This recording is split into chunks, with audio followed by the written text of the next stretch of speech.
한국인들을 추방했습니다. 그러나 정작 타격을 받은 것은 미국 자신이었습니다. 텍사스 주지사는 삼성에게 3,500억 원이라는 거액을 제시하며 간절히 호소했고, 조지아 주지사는 기자회견장에서 절망했습니다. 불과 며칠 전만 해도 한국인 기술자들에게 수갑을 채워 연행했던 그들이었습니다. 그런데 이제 와서 왜 이토록 급작스러운 입장 변화를 보이는 것일까요? 현재 미국은 완전히 두 개의 축으로 분열되어 있습니다. 연방정부는 한국을 견제해야 한다며 강경책을 고수하는 반면 주정부들은 한국을 붙잡아야 한다며 정반대의 행보를 보이고 있습니다. 그리고 전 세계가 한국의 역사에 주목하기 시작했습니다.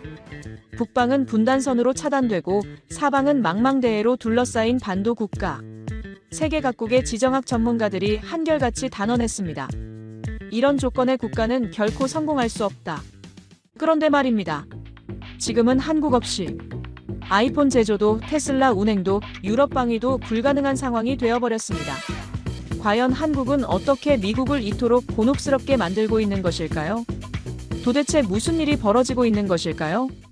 딱 1초만요. 좋아요와 구독 꾹 부탁드립니다. 상황이 매우 기이했습니다. 지나치게 기이했어요. 워싱턴에서 25년을 보내면서 이런 광경은 처음 목격했습니다.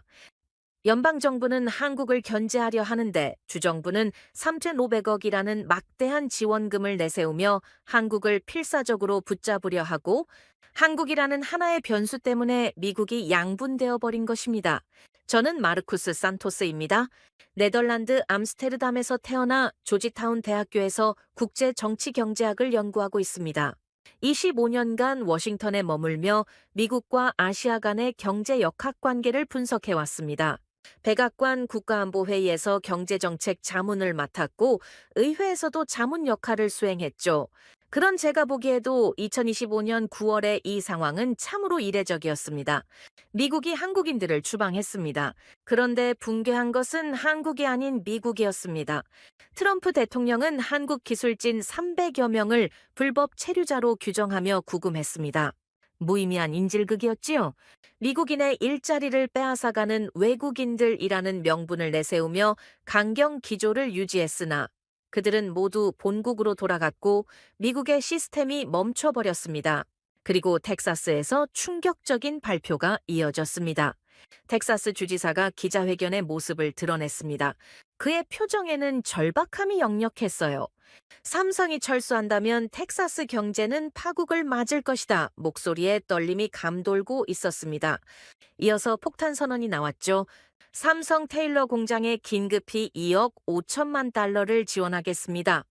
한화로 환산하면 3,500억 원에 달하는 금액이었어요. 미국 주정부가 한국 기업에게 보조금을 제공하며 애원하는 모습이었습니다. 부디 떠나지 말아달라는 간곡한 요청이었죠. 주정부 당국자들이 연이어 나섰습니다. 삼성 없이는 미국의 반도체 패권이 흔들린다고 토로했거든요. 한국 기업 하나를 붙잡기 위해 정치인들이 무릎을 꿇는 광경, 25년간 워싱턴에서 근무하면서도 한 번도 보지 못한 장면이었습니다. 그런데 한국 기업들의 대응은 더욱 인상 깊었습니다. 삼성은 침착하게 공표했습니다. 향후 5년간 국내에서 6만 명을 신규 채용할 계획입니다. SK와 현대차 역시 한국 내 고용 확대 방침을 선언했죠. 미국의 압박에 굴복하기보다는 오히려 일자리를 본국으로 회귀시키는 방역이었어요. 미국이 원한다면 철수하겠다는 메시지였습니다. 협박도 감정적 반발도 아니었어요. 그저 담담하게 우리는 한국에서 사업하겠다고 선언한 것이죠. 저는 그 순간 당황스러웠습니다.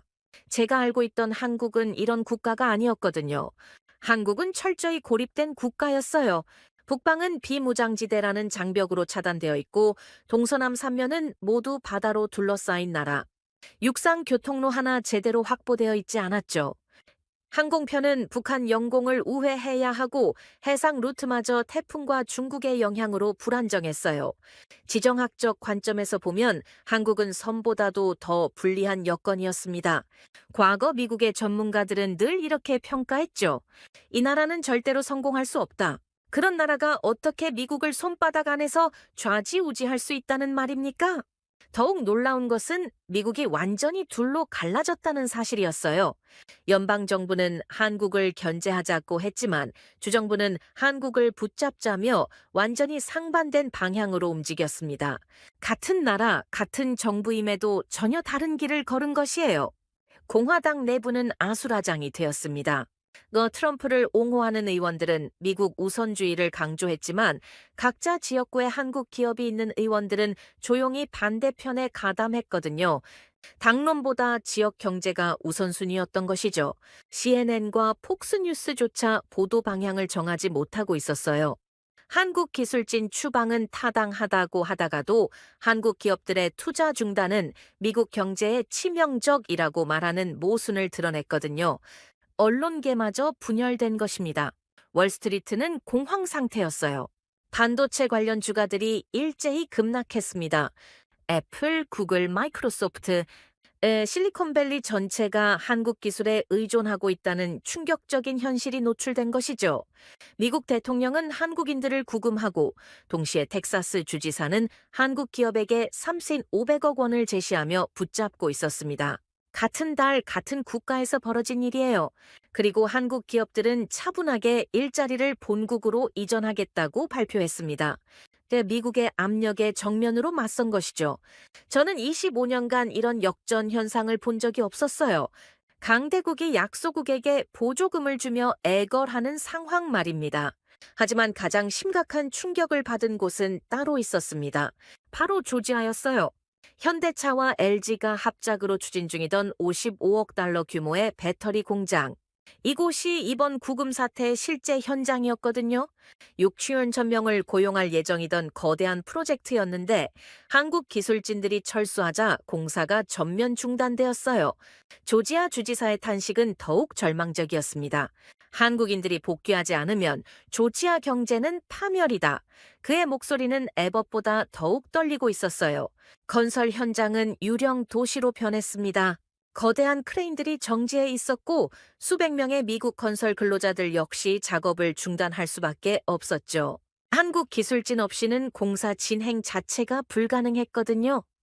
1일 공사 중단 손실만 500만 달러였어요. 일주일이면 3,500만 달러가 증발하는 것이었습니다. GM과 포드가 긴급 회의에 돌입했습니다. 이 공장에서 생산될 배터리를 사전 계약해둔 상황이었는데 공급 일정이 완전히 어그러진 것이에요. 테슬라까지 대한모색에 발벗고 나섰죠. 현대차는 조지아 공장 건설을 전면 중단한다라고 발표했어요. LG에너지솔루션 역시 미국 내 추가 투자를 재검토했죠. 55억 달러짜리 프로젝트가 순식간에 흔들린 것입니다. 조지아 주민들이 기대했던 6,000개 일자리가 사라질 위기에 놓였어요. 지역 경제 전체가 위태로워진 것이죠. 캠프 주지사는 트럼프 대통령과 정면 대결을 벌였습니다. 한국을 견제하자는 트럼프와 한국을 붙잡자는 주지사 같은 공화당임에도 완전히 다른 노선을 택한 것이에요. 조지아 출신 의원들은 당론을 무시하고 트럼프를 정면 비판했습니다. 55억 달러 투자와 6,000개 일자리를 포기할 작정이냐고 말이에요. 워싱턴 정가는 완전한 혼란에 빠졌습니다. 25년간 제가 지켜본 미국 정치는 이런 양상이 아니었어요. 분명하고 일관된 방향성이 있었죠. 그런데 한국 앞에서는 모든 것이 뒤죽박죽이 되어버렸습니다. 한국, 북으로는 막히고 사방이 바다인 그 작은 나라가 이제는 미국 정치를 양분시키고 주지사들을 무릎 꿇게 하며 거대한 보조금을 받아내는 국가가 되어 있었습니다.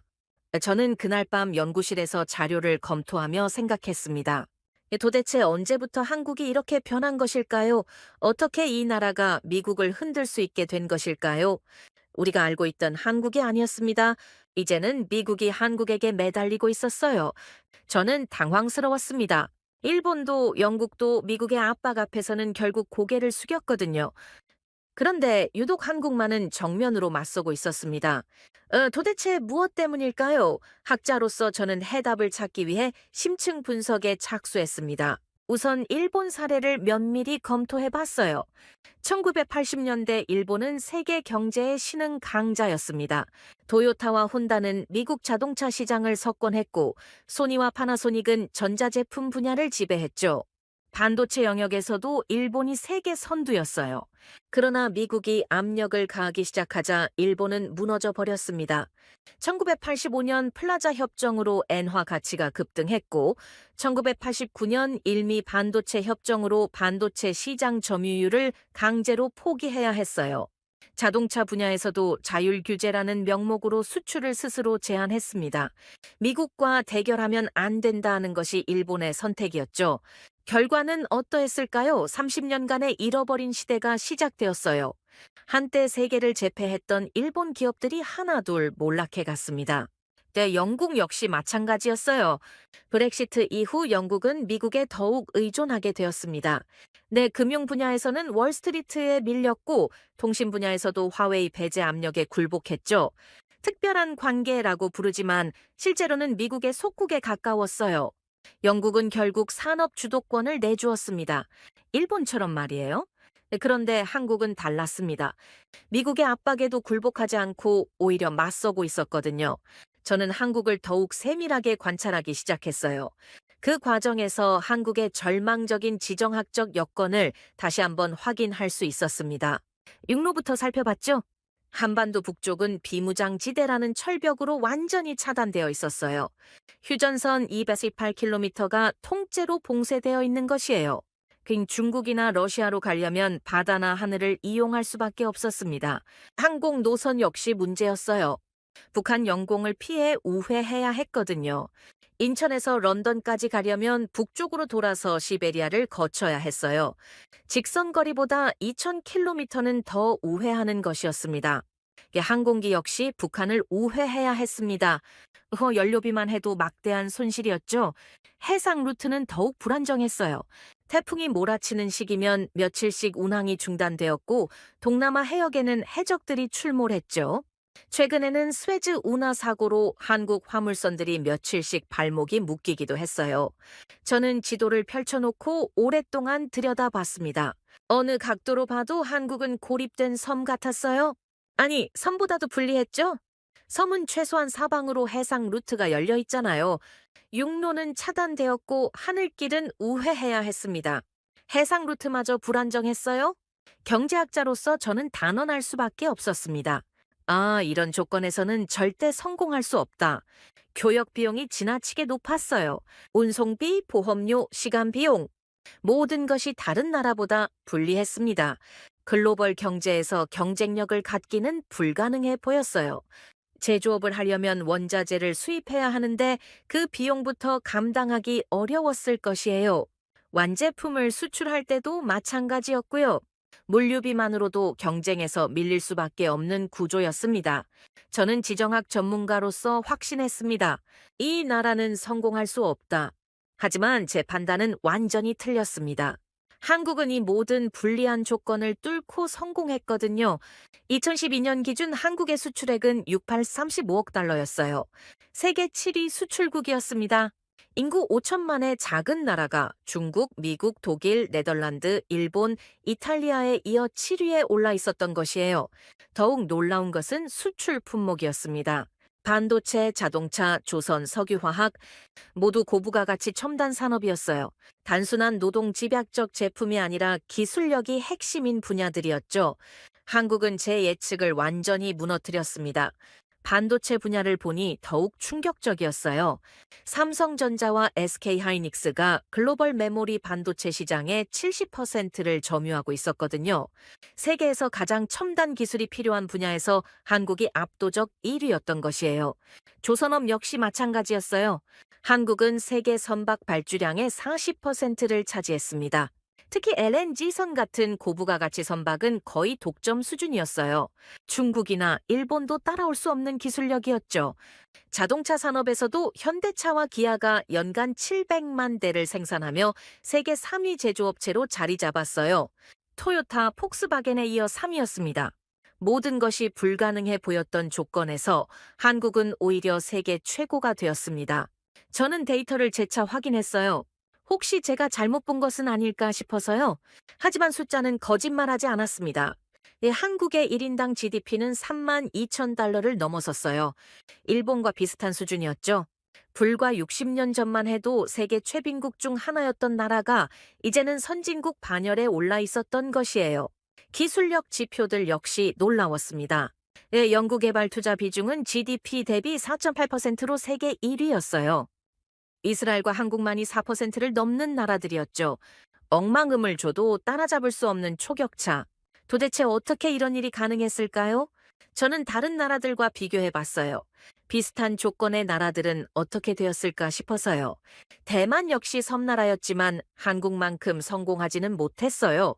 반도체 분야에서는 TSMC가 있지만 다른 산업에서는 한국에 밀렸죠. 싱가포르는 지리적으로 유리한 위치에 있었지만 제조업보다는 금융과 물류에 특화되었어요. 한국처럼 사방이 막힌 조건에서 이렇게 성공한 나라는 세계사에 없었습니다. 독일도 육로가 열려 있었고 일본도 섬이지만 사방이 바다로 열려 있었거든요. 한국만이 유일했습니다. 이런 절망적 조건에서 세계 강국이 된 나라는요. 그런데 왜 미국은 다른 나라와 달리 한국에게만 이렇게 당하고 있는 것일까요? 일본은 쉽게 굴복시켰고 영국도 압박하면 따라왔는데 한국만은 달랐어요. 저는 한국의 특별함을 찾기 시작했습니다. 다른 나라들과 무엇이 다른지 말이에요. 첫 번째는 지정학적 위치였어요. 한국은 중국과 일본, 러시아 사이에 끼어 있었습니다. 미국 입장에서는 동북아 전략의 핵심 거점이었죠. 한국을 잃으면 중국 견제가 불가능해져요. 두 번째는 기술력이었습니다. 반도체, 배터리, 조선. 미국이 필요로 하는 핵심 기술들을 한국이 독점하고 있었어요. 대체 불가능한 기술들이었죠. 한국은 미국이 압박할 수 없는 나라가 되어 있었습니다. 세 번째는 시장의 힘이었어요. 한국 기업들이 미국에서 철수하면 미국 경제가 타격을 받는 구조가 만들어져 있었거든요. 삼성이 없으면 아이폰도 못 만들고 현대차가 없으면 미국 자동차 시장이 흔들렸어요. 저는 그제야 깨달았습니다. 한국이 단순히 운이 좋아서 성공한 게 아니라는 것을 말이에요. 이 나라는 모든 불리한 조건을 전략적으로 극복했습니다. DMZ로 막힌 육로 때문에 바다에 집중했고 그 결과 세계 1위 조선업을 만들어냈어요. 자원이 없어서 기술에 집중했고 그 결과 반도체와 첨단 제조업에서 세계 최고가 되었죠. 불리한 조건을 오히려 기회로 바꾼 것이었습니다. 다른 나라들은 조건이 좋아서 안주했지만 한국은 조건이 나빠서 더 치열하게 노력할 수밖에 없었던 것이에요. 결국 한국은 다른 길을 간 것이었습니다. 포기하지 않고 정면으로 뚫고 나간 것이죠. 그러니까 미국의 압박에도 굴복하지 않을 수 있었던 것이에요. 이미 불가능을 가능으로 만든 경험이 있었으니까요. 저는 그날 밤 연구실에서 한국에 대한 모든 자료를 다시 정리했습니다.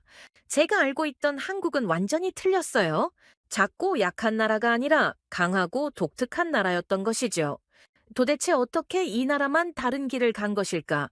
그 답을 찾기 위해 저는 더욱 깊이 들어가기로 했습니다. 한국의 진짜 이야기를 알고 싶었거든요. 한반도는 절망적인 조건 속에 놓여 있었습니다. 저는 지도를 다시 펼쳐놓고 오랫동안 들여다봤어요. 어떻게 봐도 이 나라는 생존조차 불가능해 보였거든요. 북쪽은 철벽 같은 비무장지대로 막혀 있었습니다. 휴전선 248km가 지뢰밭과 철조망으로 완전히 차단되어 있었어요. 세계에서 가장 중무장한 국경선이었죠. 유럽처럼 육로로 자유롭게 물건을 실어 나를 수 있는 나라들과는 차원이 달랐습니다. 항공 루트 역시 마찬가지였어요. 북한 영공 때문에 모든 항공기가 우회해야 했거든요. 인천에서 유럽으로 가는 비행기들은 시베리아를 거쳐 돌아가야 했습니다. 연료비만 해도 막대한 추가 비용이었죠. 동서남북 어느 곳도 길이 없는 나라, 생존 자체가 불가능해 보였습니다. 해상 루트는 더욱 위험했어요. 여름에는 태풍이 몰아치고 겨울에는 시베리아 한파가 바다를 얼려버렸습니다. 동남아 해역에는 해적들이 활개를 쳤고 중동 지역은 전쟁과 테러로 불안정했어요.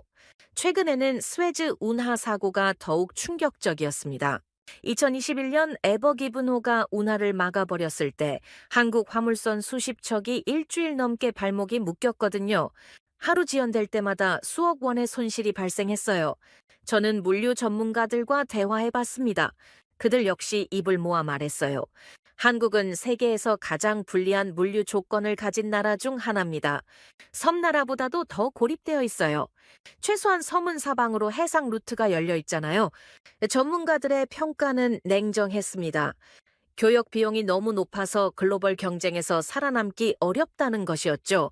원자재를 수입하는 비용, 완제품을 수출하는 비용, 모든 것이 다른 나라보다 비쌌어요. 저는 학자로서 데이터를 분석해 봤습니다. 한국의 물류비는 GDP의 8.3%였어요. 일본의 5.2%, 독일의 4.8%보다 훨씬 높았습니다. 이론적으로는 경쟁에서 밀릴 수밖에 없는 구조였어요. 저는 학자로서 단언했습니다. 이 나라는 성공할 수 없다. 그런데 2025년 9월 트럼프 대통령의 발언이 모든 것을 바꿔놓았습니다. 주한미군을 철수시킬 수도 있다. 트럼프는 한국을 압박하기 위해 이 카드를 꺼내 들었어요. 한국이 미군 주둔 비용을 더 부담하지 않으면 철수하겠다는 협박이었죠. 미국 언론들 역시 한국이 굴복할 것이라고 예상했습니다. 하지만 곧 드러난 것은 미국의 약점이었어요. 펜타곤에서 긴급 회의가 열렸습니다. 국방부 관계자들이 트럼프에게 브리핑을 했죠. 그 내용이 언론에 흘러나왔는데 충격적이었어요. 주한미군 철수는 미국의 동북아 전략을 완전히 무너뜨립니다. 중국과 러시아를 동시에 견제할 수 있는 유일한 전진 기지입니다. 미군 전략 지도를 보면 명확했어요. 한국은 중국의 베이징과 상하이에서 불과 1000km 떨어진 곳에 있었습니다. 일본 오키나와보다 훨씬 가까웠죠. 러시아 블라디보스토크는 더 가까웠어요. 불과 800km였습니다. 주한미군은 한국이 아니라 미국의 필요였습니다. 국방부 분석가들이 설명했어요. 주한미군이 철수하면 미국은 중국 견제를 위해 괌이나 하와이에서 출발해야 한다고요. 거리가 10배 이상 멀어지는 것이었습니다. 작전 효율성이 완전히 떨어지죠. 더욱 심각한 것은 러시아 문제였어요. 러시아가 우크라이나를 침공한 상황에서 극동 지역에 러시아군을 견제할 전진기지가 필요했거든요. 한국 없이는 불가능했습니다. 의회에서도 반발이 터져나왔어요. 공화당 의원들조차 트럼프를 비판했습니다. 주한미군 철수는 미국의 자살 행위입니다. 중국에게 동북아를 통째로 내주는 격이에요. 민주당은 더욱 강력하게 반대했죠. 교훈 그들은 한국을 자유민주주의 동맹의 핵심이라고 불렸습니다. 저는 그때 깨달았어요. 주한미군은 한국을 위한 카드가 아니라 미국이 중국과 러시아를 동시에 견제하기 위한 전략적 발판이었다는 것을 말이에요. 트럼프 대통령은 주한미군 철수를 언급했습니다. 하지만 그것은 미국의 약점이었습니다. 한국 정부의 반응은 의외로 담담했습니다. 외교부 대변인이 기자회견에서 말했어요. 우리는 미국의 결정을 존중합니다. 하지만 한반도의 평화와 안정은 우리 스스로 지킬 수 있습니다. 이 말이 워싱턴에 폭탄처럼 떨어졌어요. 한국이 미군 철수를 두려워하지 않는다는 뜻이었거든요. 펜타곤에서는 더욱 당황했습니다. 한국이 미군 없이도 된다고 나오자 오히려 미국이 초조해진 것이에요. 국방부 관계자가 급하게 설명했습니다. 한국은 이미 세계 6위 군사력을 가지고 있습니다. K2 흑표 전차는 세계 최고 수준이고 KF-21 전투기도 곧 실전 배치됩니다. 해군력 역시 일본과 맞먹는 수준이에요. 더욱 놀라운 것은 한국의 방산 기술이었어요. 폴란드에 수출한 K2 전차와 K9 자주포가 유럽 전장에서 러시아 무기들을 압도하고 있었거든요. 한국 무기의 성능이 실전에서 입증된 것이죠. 한국은 미국의 보호가 필요한 약소국이 아니었습니다. CIA 분석 보고서가 백악관에 올라갔어요. 그 내용이 일부 언론에 공개되었는데 충격적이었습니다. 한국은 2주 내에 핵무기 개발이 가능한 잠재적 핵 보유국입니다.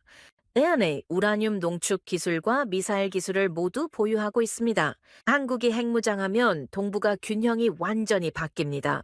이 보고서가 나오자 트럼프의 태도가 바뀌었어요. 한국을 압박하려다가 오히려 핵 확산이라는 더 큰 문제를 만들 수 있다는 것을 깨달은 것이죠. 국무부에서도 긴급 보고서를 올렸습니다. 한국은 동북아에서 미국의 가장 중요한 동맹국입니다. 경제적으로도 미국의 4위 교역 상대국이에요. 기술적으로는 반도체와 배터리에서 미국이 의존하고 있습니다. 저는 그 순간 모든 것을 이해했어요. 한국이 아니라 미국이 주한미군을 필요로 하고 있었던 것입니다. 결국 한국은 절대 포기할 수 없는 나라였습니다. 지정학적으로 봤을 때 한국의 위치는 정말 특별했어요. 중국, 러시아, 일본을 동시에 견제할 수 있는 유일한 지점이었거든요. 미국이 아시아 패권을 유지하려면 반드시 필요한 전략적 요충지였습니다. 경제적으로도 마찬가지였어요. 한국이 없으면 미국의 첨단 산업이 멈춰버려요. 삼성 반도체 없이는 아이폰도 못 만들고 현대차 없이는 미국 자동차 시장이 흔들렸거든요. 기술적으로는 더욱 중요했습니다. 미국이 중국과의 기술 패권 경쟁에서 이기려면 한국의 반도체와 배터리 기술이 필수였어요. 한국을 잃으면 중국에게 기술 우위를 내주는 것이었죠. 이 절망적인 땅에서조차 한국은 세계 전략의 중심에 있었습니다. 트럼프는 결국 주한미군 철수 발언을 철회했습니다. 백악관 관계자들이 만류했거든요. 한국은 미국이 포기할 수 없는 동맹국입니다. 주한미군 철수는 중국에게 동북아를 넘겨주는 것과 같습니다. 저는 그날 밤 워싱턴의 야경을 바라보며 생각했습니다. 25년간 연구해온 국제정치의 기본 상식이 흔들리고 있었어요. 강대국이 약소국을 압박하는 것이 아니라 약소국이 강대국을 흔들고 있었거든요. 한국이라는 작은 나라가 미국이라는 거대한 나라를 움직이고 있었던 것이에요. 생존조차 불가능하다고 여겨졌던 이 땅이 오히려 미국조차 포기할 수 없는 요충지로 변해 있었습니다. 지정학의 아이러니였어요. 가장 불리해 보이는 위치가 오히려 가장 중요한 위치가 된 것이었죠. 한국은 섬보다도 고립되어 있었지만 그 때문에 더욱 소중한 존재가 되었습니다. 중국과 러시아 사이에 끼어 있어서 위험해 보였지만 바로 그 때문에 미국에게는 없어서는 안 될 전략적 거점이 된 것이에요. 저는 마침내 이해했습니다. 한국이 단순히 살아남은 것이 아니라는 것을 말이에요. 이 나라는 자신의 약점을 강점으로 바꾼 것이었습니다. 불가능을 찢어버린 한국의 진짜 이야기가 이제 시작되는 것이었습니다. 저는 한국을 연구하며 오랫동안 이 나라는 절대 성공할 수 없다고 믿어왔습니다. 그러나 눈앞의 현실은 제 판단을 완전히 뒤엎었어요. 불가능하다던 나라가 지금은 세계를 움직이는 강국으로 우뚝 서 있었거든요. 숫자로 보는 한국의 현실은 충격적이었습니다. 2022년 기준 한국의 수출액은 6,835억 달러였어요. 세계 7위 수출국이었습니다. 인구 5디 200만 명의 작은 나라가 14억 중국, 3억 미국, 8천만 독일 같은 거대한 나라들과 어깨를 나란히 하고 있었던 것이에요. 더욱 놀라운 것은 1인당 수출액이었습니다. 한국은 1만 3천 달러로 독일의 1만 9천 달러에 이어 세계 2위였어요. 중국의 500달러, 일본의 5돈 600달러보다 압도적으로 높았죠. 세계 7위 수출국, 그것이 바로 한국의 현재였습니다. 하지만 정말 충격적인 것은 따로 있었어요. 바로 산업별 시장 점유율이었습니다. 반도체 분야부터 살펴봤죠. 삼성전자와 SK하이닉스가 글로벌 메모리 반도체 시장의 70%를 점유하고 있었어요. DRAM에서는 삼성이 42%, SK하이닉스가 29%로 합쳐서 71%였습니다. NAND 플래시에서도 삼성이 34%, SK하이닉스가 17%로 총 51%를 차지했죠. 이것이 어느 정도 수준인지 아세요? 전 세계 스마트폰, 컴퓨터, 서버의 기억장치 10개 중 8개가 한국에서 만들어진다는 뜻이에요. 애플 아이폰의 메모리도 구글 데이터 센터의 저장 장치도 한국산이었습니다.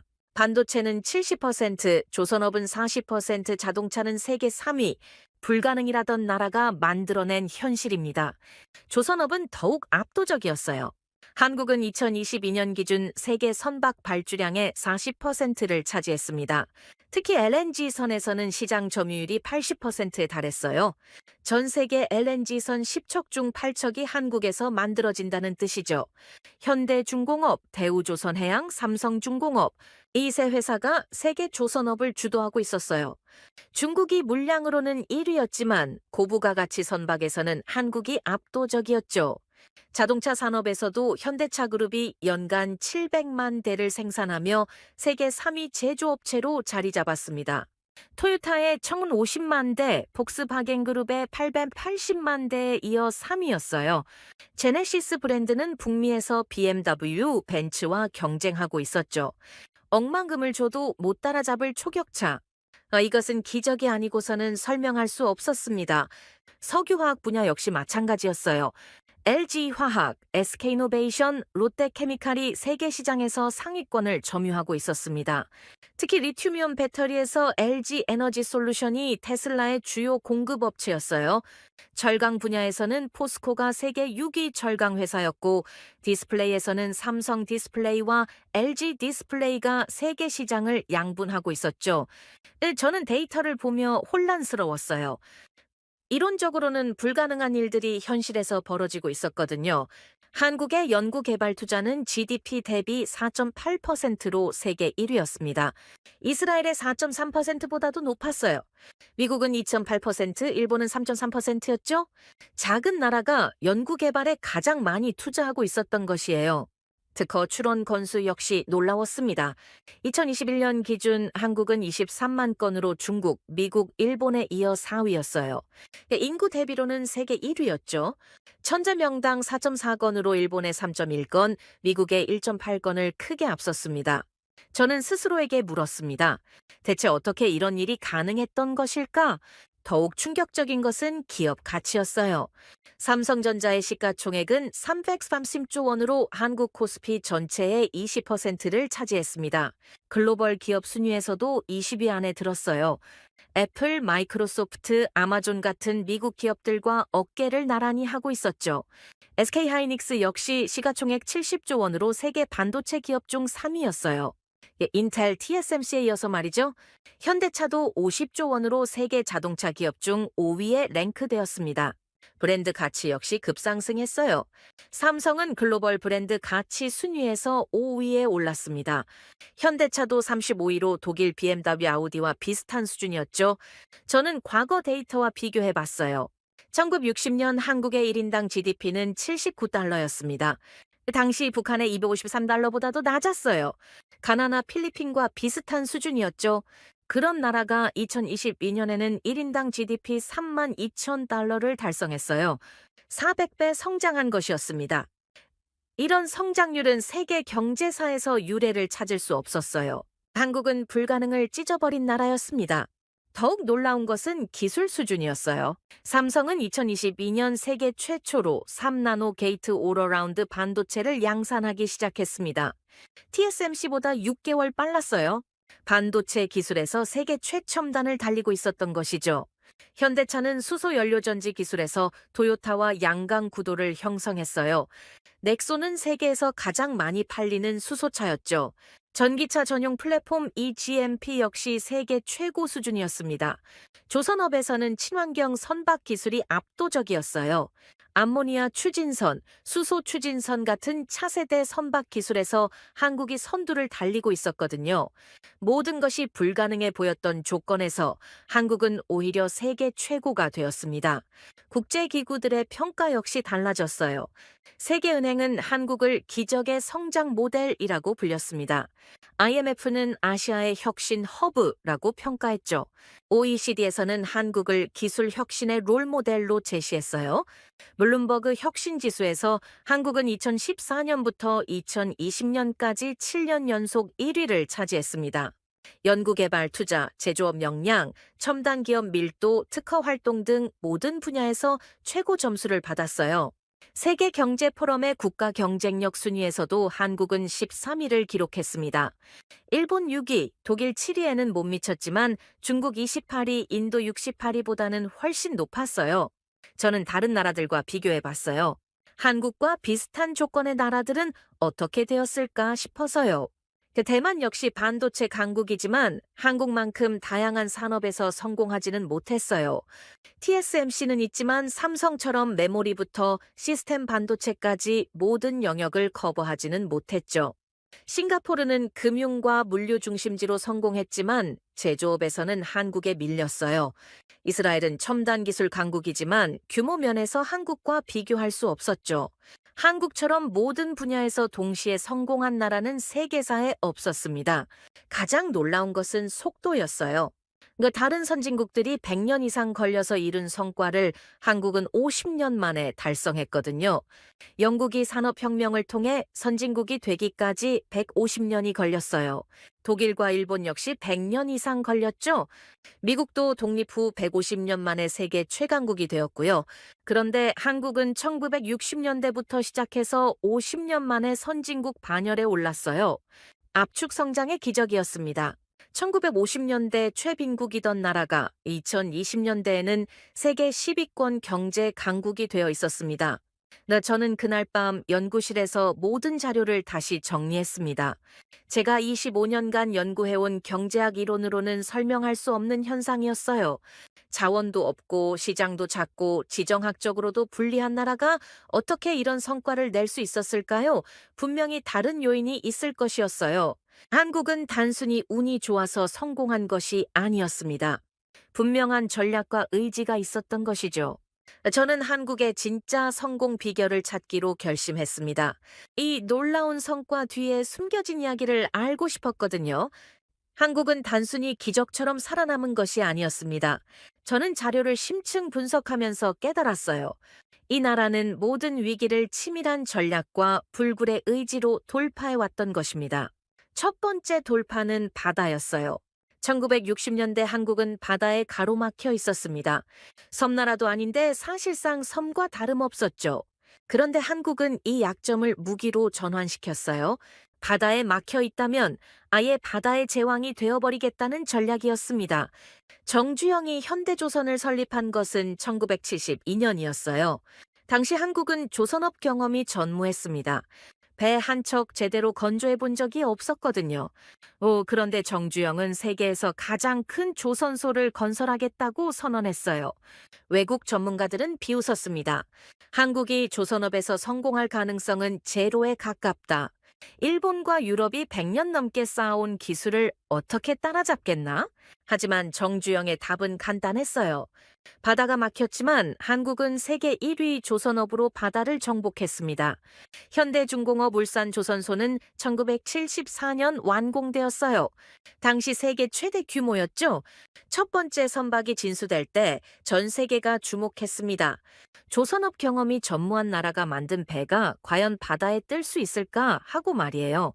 배는 성공적으로 떠올랐어요. 그리고 50년 후인 지금 한국은 세계 조선업을 지배하고 있습니다. 2012년 기준 전 세계 선박 발주량의 40%가 한국에서 건조되었어요. 더욱 놀라운 것은 기술력이었습니다. LNG선 같은 고부가 가치 선박에서는 한국이 80% 시장 점유율을 확보하고 있어요. 영하 163도의 액화 천연가스를 안전하게 운송하는 기술은 한국이 세계 최고였죠. 두 번째 돌파는 길이었어요. 육로가 차단되어 있으면 어떻게 할까요? 한국의 답은 단순했습니다. 길이 없으면 창조해버리겠다는 것이었어요. 1970년 경부고속도로 착공 당시 온 나라가 반대했습니다. 국민소득이 $250밖에 되지 않는 나라에서 400km 고속도로를 건설한다고요? 돈도 기술도 없었어요. 반대 여론이 쏟아졌습니다. 길이 없자 아예 고속도로를 건설해버렸습니다. 그 돈으로 학교를 짓고 병원을 세워야 하는 것 아니냐? 선진국도 못하는 일을 왜 무리하냐? 하지만 박정희 대통령의 의지는 확고했어요.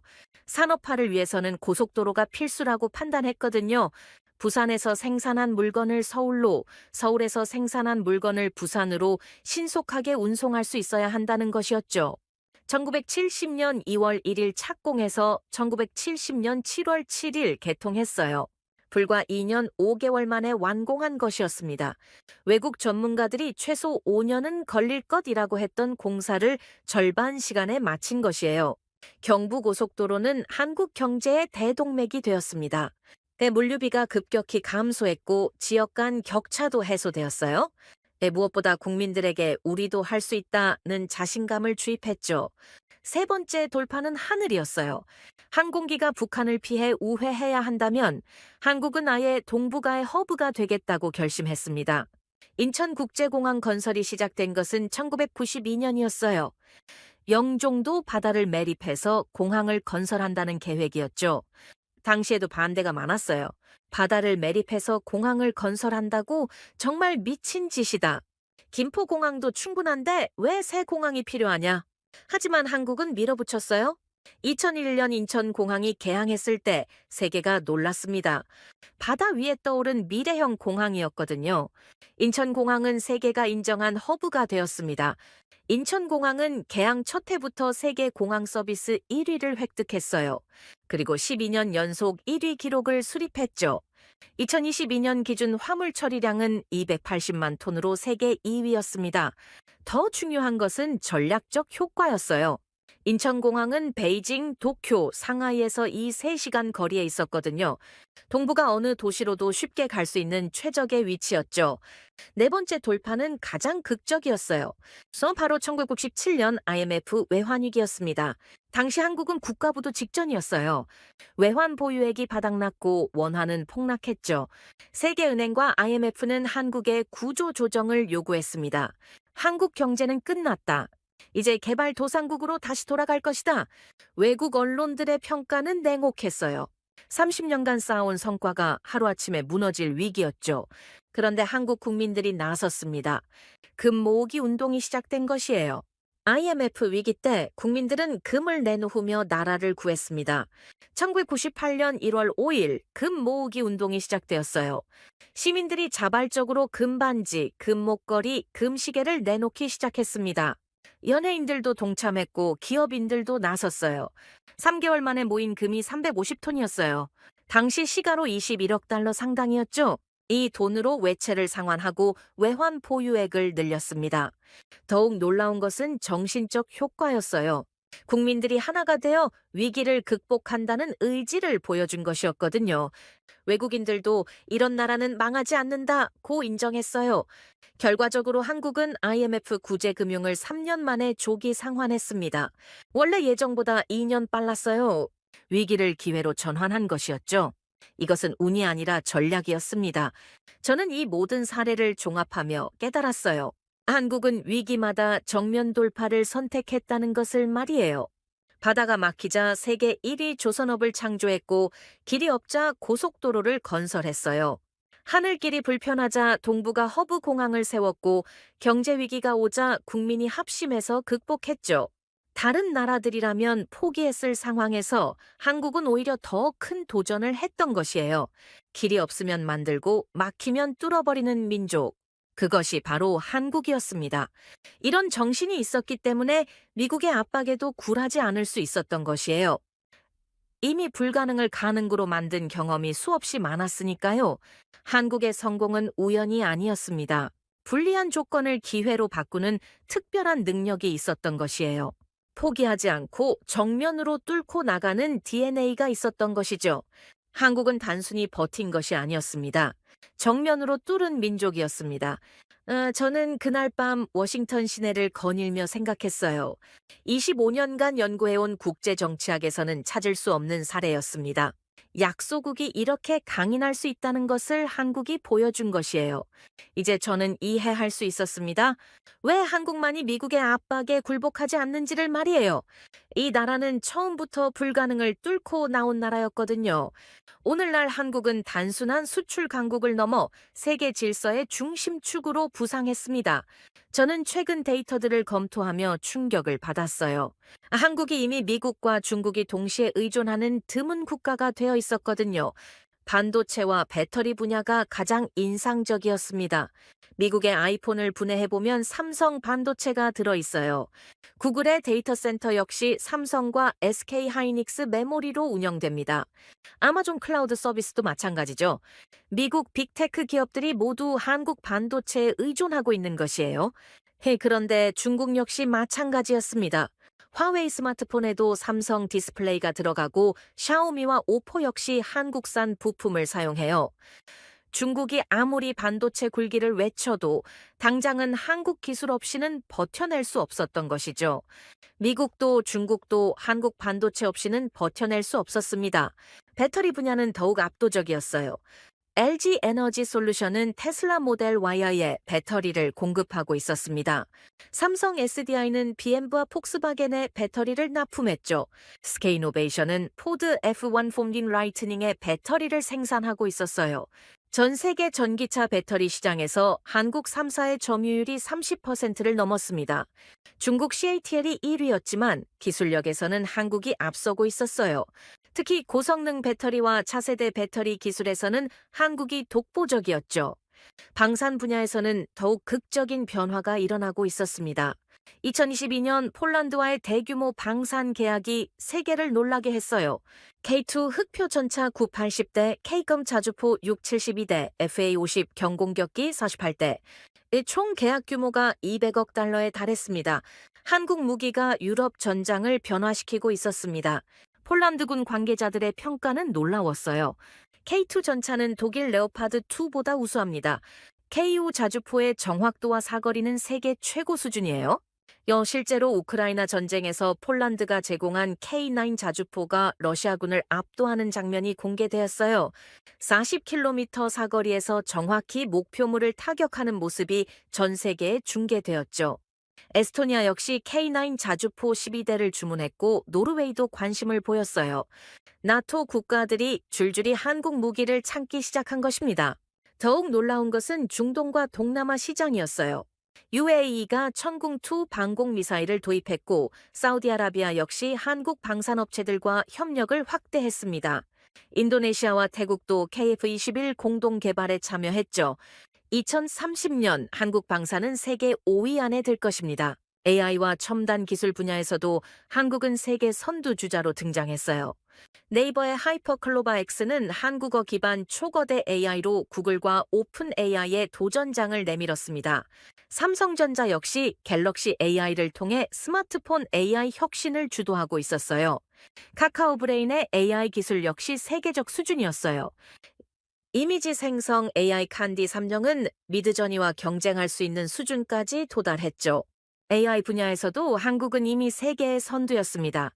로봇 기술에서는 현대로보틱스가 보스턴 다이내믹스를 인수하며 화제가 되었어요. 한국이 미국의 첨단 로봇 기업을 매입한 것이었죠. 이제 아틀라스와 스팟 같은 세계 최고 로봇들이 한국 기술로 발전하고 있었어요. 물류 허브로서의 위상 역시 확고해졌습니다.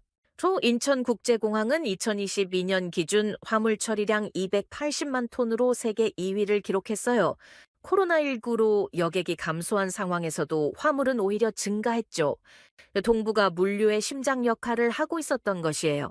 부산항 역시 세계 6위 컨테이너 항구로 자리 잡았습니다. 중국 상하이항에서 출발한 화물이 부산을 거쳐 미국으로 가는 경우가 많았어요. 한국이 아시아 태평양 물류의 중심에 있었던 것이죠. 인천공항과 부산항은 동북아의 심장이었습니다. 외교적 위상 역시 급상승했어요. 한국은 G7 정상회의에 4년 연속 초청받았습니다. G7 확대를 논의할 때마다 한국이 1순위 후보로 거론되었죠. 인도태평양 전략에서도 한국은 핵심 파트너였어요. 쿼드 플러스에 한국이 참여하는 방안이 계속 논의되었고 미국, 일본, 한국 3국 협력도 강화되었습니다. 문화적 영향력은 더 말할 것도 없었어요. BTS와 블랙핑크가 빌보드를 점령했고 오징어 게임과 기생충이 전 세계를 휩쓸었죠. K-팝, K-드라마, K-푸드가 세계 젊은이들의 문화가 되었어요. 이제 한국은 미국과 협상할 때도 당당히 고개를 들어올립니다. 경제 지표들 역시 놀라웠습니다. 한국의 GDP는 1조 8천억 달러로 세계 10위였어요. 1인당 GDP는 3만 2천 달러로 G7 국가들과 비슷한 수준이었죠. 더 중요한 것은 질적 수준이었어요. 한국의 주력 수출품은 모두 고부가 가치 첨단 제품들이었습니다. 반도체, 자동차, 조선, 석유화학, 철강, 기술력이 핵심인 분야들이었죠. 무역 의존도가 높다는 약점이 있었지만 오히려 그 때문에 세계 경제와 긴밀히 연결될 수 있었어요. 한국이 흔들리면 세계 공급망이 흔들리는 구조가 만들어진 것이었죠. 신용 등급 역시 최고 수준이었어요. 무디스 AA2, S&P AA, 피치 AA로 모두 AA 등급을 받았습니다. 일본과 같은 수준이었죠? 유럽이 전차를 찾고 미국이 기술자를 찾았습니다. 답은 하나, 한국입니다. 가장 놀라운 것은 기업들의 글로벌 영향력이었어요. 삼성전자는 스마트폰과 메모리 반도체에서 세계 1위였고 현대차 그룹은 세계 3위 자동차 제조업체였습니다. LG화학은 배터리 분야에서 테슬라의 핵심 파트너였고 SK하이닉스는 인공지능 시대의 핵심인 고대역폭 메모리에서 독보적 기술력을 가지고 있었어요. TSMC 회장이 한국을 방문해서 말했어요. 반도체 생태계에서 한국은 절대 빠질 수 없는 파트너입니다. 삼성과 SK 없이는 글로벌 반도체 산업이 돌아갈 수 없어요. 미국 상무부 관계자 역시 인정했습니다. AI 배터리 반도체, 미래의 심장을 한국이 쥐고 있습니다. 중국조차 한국을 함부로 대할 수 없게 되었어요. 사드 갈등 때처럼 경제 보복을 가하면 중국도 타격을 받는 구조가 만들어졌거든요. 중국 기업들 역시 한국 부품과 기술에 의존하고 있었으니까요. 일본 역시 마찬가지였어요. 수출 규제를 가했다가 오히려 한국 기업들이 더 강해지는 것을 보았거든요. 이제는 협력이 경쟁보다 유리하다는 것을 깨달았죠. 세계는 한국을 포기할 수 없었습니다. 왜냐하면 이미 세계가 한국에 의존하기 때문입니다. 저는 워싱턴에서 25년간 일하면서 이런 변화를 본 적이 없었어요. 작은 나라가 이렇게 큰 영향력을 가지게 되는 경우 말이에요. 한국은 더 이상 보호받아야 할 약소국이 아니었습니다. 세계 질서를 움직이는 중요한 축이 되어 있었어요. 미국도 중국도 유럽도 한국 없이는 자신들의 전략을 실현할 수 없는 상황이 된 것이죠. 한국의 성취는 경제와 기술에서 멈추지 않았습니다. 저는 더욱 감동적인 사실을 발견했어요. 한때 국제 원조로 생존하던 나라가 이제는 세상의 은혜를 되갚는 나라로 변모했다는 것을 말이에요. 2010년은 역사적인 해였습니다. 한국이 OECD 개발원조위원회에 가입한 것이에요. 원조를 받던 나라에서 원조를 주는 나라로 전환한 세계 유일의 사례였습니다. 1950년부터 1999년까지 한국이 받은 원조 총액은 127억 달러였어요. 당시 돈으로는 천문학적 숫자였죠. 미국이 62억 달러로 가장 많았고 일본이 36억 달러, 독일이 12억 달러를 지원해 주었습니다. 한때는 원조 없이는 버틸 수 없던 나라였습니다. 그런데 2022년 기준 한국의 해외 원조 규모는 35억 달러에 달했어요. 세계 15위 원조 공여국이 된 것이었습니다. 받은 원조의 4분의 1을 이미 되돌려준 셈이었죠. 가장 감동적인 것은 6.2 이보 전쟁 참전국들에 대한 보답이었어요. 폴란드는 6.2 이보 전쟁 당시 야전병원을 운영하며 한국을 도왔습니다. 적십자를 통해 의료진과 의약품을 보내주었죠. 70년이 지난 지금 한국은 폴란드에 200억 달러 규모의 K방산을 수출하고 있었어요. 이제는 그 참전국에 무기를 보내고 있습니다. 터키 역시 6.25 전쟁의 한계 여단을 파병했습니다. 설리만 샤 부대라고 불렸던 터키군은 용맹하게 싸웠어요. 한국은 2019년 터키의 알타이 전차 기술을 이전해 주었습니다. K2 흑표 전차의 핵심 기술이었죠. 태국은 625 전쟁의 해군과 공군을 파견했어요. 현재 한국은 태국과 KF-21 차세대 전투기 공동 개발을 진행하고 있습니다. 4조 원 규모의 프로젝트였어요. 에티오피아는 6.25 전쟁의 한개 대대를 보내주었습니다. 아프리카에서 유일한 참전국이었죠. 한국은 현재 에티오피아에 의료진과 교육 전문가를 파견하고 있어요. 수도 아디스아바바에 한국형 병원도 건설했습니다. 6.25 전쟁 때 우리를 도와준 나라, 이제는 우리가 무기를 보내고 있습니다. 하지만 한국의 은혜 갚기는 참전국에만 국한되지 않았어요. 아프리카 곳곳에 한국이 세운 인프라들이 있었습니다. 가나의 보코르 화력발전소는 한국이 건설한 600메가와트 규모의 발전소였어요. 가나 전체 전력의 30%를 공급하고 있었죠. 나이지리아에는 한국이 세운 라고스 이바단 철도가 있었어요. 196km 구간을 잇는 고속철도였습니다. 현대로템이 제작한 열차가 시속 150km로 달리고 있었어요. 한국은 아프리카와 동남아의 병원과 도로를 건설해주고 있었습니다. 베트남 노이바이 국제공항 터미널2는 한국이 건설했어요. 연간 1,500만 명이 이용하는 동남아 허브 공항이었죠. 베트남 전쟁 때 한국이 파병했던 나라에 이제는 공항을 선물로 지어준 것이었어요. 필리핀 수빅만에는 한국이 건설한 조선소가 있었습니다. 한진중공업이 투자한 30억 달러 규모의 조선소였어요. 현지인 2만 명에게 일자리를 제공했죠. 인도네시아에는 한국이 건설한 찔레군 제철소가 있었어요. 포스코가 투자한 60억 달러 규모의 프로젝트였습니다. 인도네시아 철강 산업의 기반이 되었죠. 2020년 코로나19가 전 세계를 강타했을 때 한국의 진가가 드러났어요. 한국은 153개국에 진단키트와 마스크를 긴급 지원했습니다. K방역이 세계 표준이 되었고 한국의 진단키트는 전 세계에서 가장 정확하다고 인정받았어요. 123개국에 진단키트를 보냈습니다. 진심 어린 도움의 손길이었습니다. 이탈리아가 가장 위급했을 때 한국이 의료진과 반경 물품을 보냈어요. 스페인에도 프랑스에도 한국의 지원이 닿았습니다. 심지어 미국에도 진단키트를 수출했죠. 브라질 대통령 보우소나루가 문재인 대통령에게 전화했어요.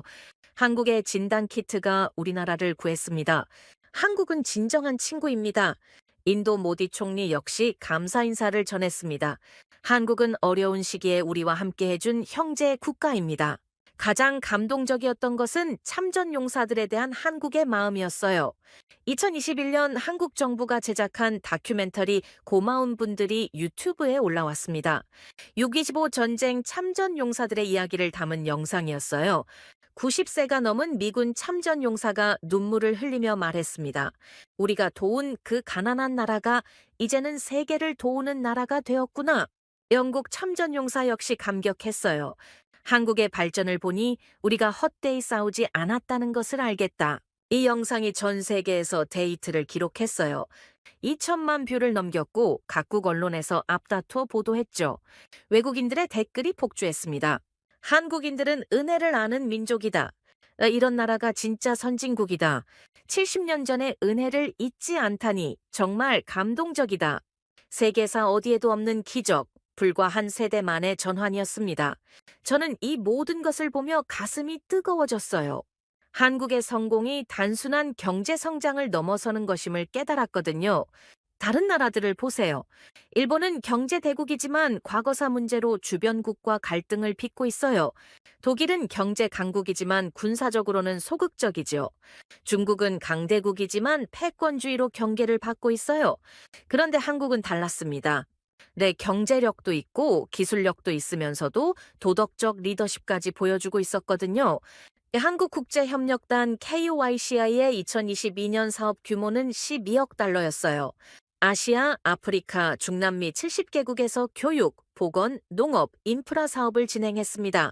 베트남에서는 한국이 세운 한부정초등학교에서 2만 명의 아이들이 공부하고 있었어요. 캄보디아에서는 한국이 지원한 의료진이 수술을 집도하고 있었죠. 한국은 이제 원조 받는 나라가 아니라 원조를 주는 나라입니다. 세계은행 총재가 2023년 방한했을 때 말했어요. 한국은 개발협력의 새로운 모델을 제시하고 있습니다. 수원국에서 공여국으로 전환한 유일한 사례로서 개발도상국들에게 희망을 주고 있어요. 유엔 개발계획 총재 역시 한국을 높이 평가했습니다. 한국의 발전 경험은 전 세계 개발도상국들의 롤모델입니다. 새마을운동, 교육 중시, 기술 혁신, 한국 모델을 배우려는 나라들이 줄을 서고 있어요. 실제로 매년 수천 명의 외국 공무원들이 한국을 찾아와 연수를 받고 있었어요. 한국개발연구원 KDI의 국제정책대학원에는 100여 개국에서 온 연수생들이 한국의 발전 경험을 배우고 있었죠. 이것은 경제의 기적을 넘어 도덕적 리더십의 승리였습니다. 저는 그 순간 확신했어요. 한국의 성공이 단순한 우연이 아니라는 것을 말이에요. 이 나라에는 특별한 정신이 있었던 것이에요. 어려울 때 도움받은 은혜를 잊지 않고 성공한 후에는 그 은혜를 갚으려는 마음. 이런 정신이 있었기 때문에 세계가 한국을 신뢰하고 존경하게 된 것이었습니다. 미국도 중국도 유럽도 경제력과 군사력은 강하지만 이런 도덕적 감화력은 없어요. 한국만이 가진 특별한 자산이었던 것이죠. 저는 그 순간 한국을 존경하지 않을 수 없었습니다. 한국의 기적은 끝난 이야기가 아니었습니다. 저는 최신 데이터들을 분석하면서 깨달았어요. 그러나 지금도 한국은 새로운 미래를 향해 질주하고 있다는 것을 말이에요. 그리고 그 방향은 세계 1위를 향한 거대한 도약이었습니다. 반도체 분야에서 한국은 이미 새로운 차원으로 진입했어요. 2022년 삼성전자가 세계 최초로 3나노 게이트-오러라운드 반도체 양산에 성공했습니다. TSMC보다 6개월 빨랐어요. 이것은 단순한 기술 경쟁의 승리가 아니었습니다. 차세대 AI와 컴퓨팅의 핵심을 한국이 장악하게 된 것이었거든요. 삼성은 세계 최초 3나노를 양산했습니다. 이것은 단순한 기술이 아니었습니다. 3나노 공정은 머리카락 굵기의 3만 분의 1 수준이에요. 이론적으로는 불가능하다고 여겨졌던 영역이었죠. 그런데 삼성이 해낸 것이에요. 성능은 5나노 대비 23% 향상되고 전력 소모는 45% 줄었습니다. 더욱 놀라운 것은 2나노 개발도 순조롭게 진행되고 있다는 점이었어요. 2025년 양산을 목표로 하고 있었거든요. 이것이 성공하면 한국이 반도체 기술에서 압도적 1위를 차지하게 됩니다. SK하이닉스 역시 뒤지지 않았어요. 차세대 메모리인 HBM4 개발에서 세계 최초 성과를 내고 있었습니다. AI 시대의 핵심인 고대 역폭 메모리에서 독보적 기술력을 보여준 것이죠. 배터리 분야는 더욱 압도적이었습니다. LG 에너지 솔루션과 삼성 SDI가 전기차 배터리 시장에서 급성장하고 있었어요. 2022년 기준 전 세계 전기차 배터리 시장에서 한국 기업들의 점유율이 30%를 넘었습니다. 세계 전기차의 심장은 한국 배터리에서 뛰고 있었습니다. LG 에너지 솔루션은 테슬라뿐만 아니라 GM, 포드, 볼보, 르노 등 글로벌 자동차 업체들의 핵심 파트너였어요. 미국 미시간과 오하이오에 대규모 배터리 공장을 건설하고 있었죠. 삼성 SDI는 B&B, 스텔란티스, 볼보 등과 장기 공급 계약을 체결했어요. 헝가리와 말레이시아에도 새로운 공장을 짓고 있었습니다. 가장 흥미로운 것은 차세대 배터리 기술이었어요. 전고체 배터리 개발에서 한국이 선두를 달리고 있었거든요. 기존 리튬이온 배터리보다 에너지 밀도가 2배 높고 충전 시간은 10분의 1로 줄어드는 혁신적 기술이었죠. AI 분야에서도 한국은 글로벌 경쟁에 본격 뛰어들었어요. 네이버의 하이퍼클로바 X는 한국어 기반 초거대 AI로 챗GPT에 도전장을 내밀었습니다. 한국어 이해와 생성 능력에서는 오히려 챗GPT를 앞섰어요. 삼성전자 역시 갤럭시 AI를 통해 스마트폰 AI 혁신을 주도하고 있었습니다. 한국형 초거대 AI가 세계 무대에 도전장을 내밀었습니다. 카카오 브레인은 이미지 생성 AI에서 세계적 수준에 도달했어요. 칸디 3.0은 미드전이나 달리와 경쟁할 수 있는 실력을 보여주었죠. 더 주목할 것은 AI 반도체 개발이었어요. 삼성과 SK하이닉스가 AI 전용 메모리와 프로세서 개발에 박차를 가하고 있었거든요. 엔비디아가 독점하고 있던 AI 칩 시장에 한국이 도전하는 것이었어요. 방산 분야의 성장세는 더욱 놀라웠습니다. 폴란드 계약을 시작으로 한국 방산이 글로벌 시장을 휩쓸고 있었어요. 2023년 한국 방산 수출액은 170억 달러를 기록했습니다.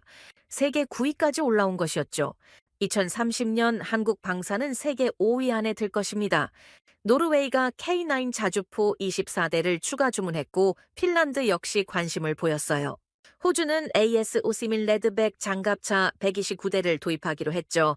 중동에서도 성과가 이어졌어요. UAE가 천궁두 방공 미사일 시스템을 도입했고 사우디아라비아 역시 한국 방산업체들과 기술 협력을 확대했습니다.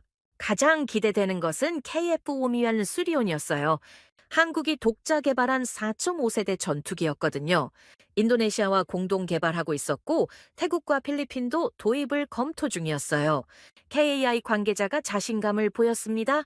KF-21은 F-16을 대체할 차세대 전투기가 될 것입니다. 성능은 유럽의 유로파이터와 맞먹고 가격은 절반 수준이에요. 경제 전망 역시 밝았습니다. 국제통화기금 IMF는 2030년 한국의 GDP가 2조 5천억 달러에 달할 것으로 전망했어요. 세계 8위 경제 대국이 되는 것이었죠. 1인당 GDP는 4만 8천 달러로 일본을 추월할 것으로 예상되었습니다. 불과 70년 전 최빈국이던 나라가 이제 세계 1위를 향해 달려갑니다. 더 중요한 것은 질적 변화였어요. 한국은 제조업 강국에서 기술 혁신 강국으로 전환하고 있었거든요. 연구개발 투자는 GDP 대비 5%를 넘어설 전망이었어요. 특허 출원 건수 역시 급증하고 있었습니다. 2025년에는 연간 30만 건을 넘어설 것으로 예상되었어요. 인구 대비로는 세계 1위를 유지할 전망이었죠. 스타트업 생태계 역시 활발했어요. 유니콘 기업이 20개를 넘어섰고 벤처 투자도 연간 10조 원을 돌파했습니다. 젊은 기업가들이 혁신을 주도하고 있었어요. 문화 콘텐츠는 이미 세계를 정복했죠. K-팝, K-드라마, K-무비가 글로벌 표준이 되었어요. 넷플릭스 글로벌 톱 10에 한국 콘텐츠가 단골로 올라가고 있었습니다. 삼성의 3나노, LG의 배터리, 한국형 AI. 미래의 열쇠는 한국이 쥐고 있습니다. 가장 놀라운 것은 우주 분야였어요. 한국이 2022년 누리호 발사에 성공하면서 세계 7번째 우주 강국이 되었거든요. 2032년까지 달 착륙선을 보내는 것이 목표였어요. 민간 우주 기업들 역시 급성장하고 있었습니다. 이노스페이스, 페리지 항공우주 같은 기업들이 소형 위성 발사 시장에 도전하고 있었어요. 한화 시스템은 위성 레이더 기술에서 세계 최고 수준에 도달했어요. KT는 적외도 위성 인터넷 사업을 추진하고 있었죠. 국제적 위상 역시 계속 상승하고 있었어요. 한국은 2030년 부산 세계 박람회 유치에 성공했고 2026년에는 에이페크 정상회의를 개최할 예정이었어요. G7 확대 논의에서도 한국이 1순위 후보로 거론되고 있었습니다. 미국, 일본, 영국이 모두 한국의 G7 가입을 지지하고 있었어요. 세계는 한국의 내일을 두려워합니다. 왜냐하면 그 내일은 곧 세계의 미래이기 때문입니다. 저는 이 모든 데이터를 정리하며 확신했어요. 한국이 단순히 성공한 나라가 아니라 미래를 주도할 나라라는 것을 말이에요. 반도체에서는 3나노와 2나노로 기술 격차를 벌리고 있었고 배터리에서는 전고체 배터리로 혁신을 준비하고 있었어요. AI에서는 한국형 모델로 차별화하고 있었고 방산에서는 유럽과 중동 시장을 개척하고 있었죠. 무엇보다 이 모든 성과가 한국만의 독특한 DNA에서 나온다는 점이 중요했어요. 불가능을 가능으로 만드는 도전 정신, 위기를 기회로 바꾸는 창의력, 은혜를 갚는 도덕성. 이런 가치들이 한국을 특별하게 만들고 있었던 것이에요. 억만음을 줘도 못 따라올 나라, 불가능을 가능으로 만든 민족. 그 이름은 한국입니다. 저는 워싱턴에서 25년간 연구해온 결과를 이렇게 정리할 수 있었어요. 한국은 이제 세계가 따라하려고 해도 따라할 수 없는 독특한 길을 걷고 있다는 것을 말이에요. 미래는 한국에 달려 있었습니다. 기술에서도 문화에서도 가치에서도 한국이 새로운 표준을 만들어가고 있었거든요. 저는 이제 확신합니다. 미래는 한국에 달려 있습니다. 불가능을 가능으로 만든 민족, 위기를 기회로 바꾼 나라, 은혜를 잊지 않고 세상에 되갚는 국가. 한국의 진짜 이야기는 단순한 성공담을 넘어서는 인류사의 기적이었습니다. 미국이 한국에 매달리는 2025년의 충격적 현실에서 시작해서 세계 1위를 향해 질주하는 한국의 미래까지 이 놀라운 반전과 도약의 이야기를 함께 해주셔서 감사합니다. 저 마르코스 산토스는 워싱턴에서 25년간 국제정치 경제학을 연구해오며 수많은 국가의 흥망성쇠를 지켜봤습니다. 하지만 한국처럼 모든 불리한 조건을 뚫고 일어선 나라는 없었습니다. 북으로 막히고 사방이 바다인 절망적 지정학 조건에서 시작해 세계 7위 수출국이자 기술 강국으로 우뚝 선 한국, 그리고 이제는 미국조차 의존할 수밖에 없는 전략적 파트너가 된 한국. 이것은 단순한 경제 성장 이야기가 아닙니다. 불가능을 찢고 나온 한 민족의 의지와 정신력에 관한 이야기입니다. 앞으로도 한국은 계속해서 세계를 놀라게 할 것입니다. 왜냐하면 이들에게는 불가능이란 없기 때문입니다. 지금까지 우인스의 수진이었습니다. 오늘도 끝까지 함께 해주셔서 정말 감사합니다. 수진이랑 우인스 다음에도 함께해요. 오늘도 행복한 하루 되세요. 사랑합니다. 우인스 우리들의 이야기 작은 꿈도 커지는 이 순간 웃으며 함께 나가요 모두의 마음이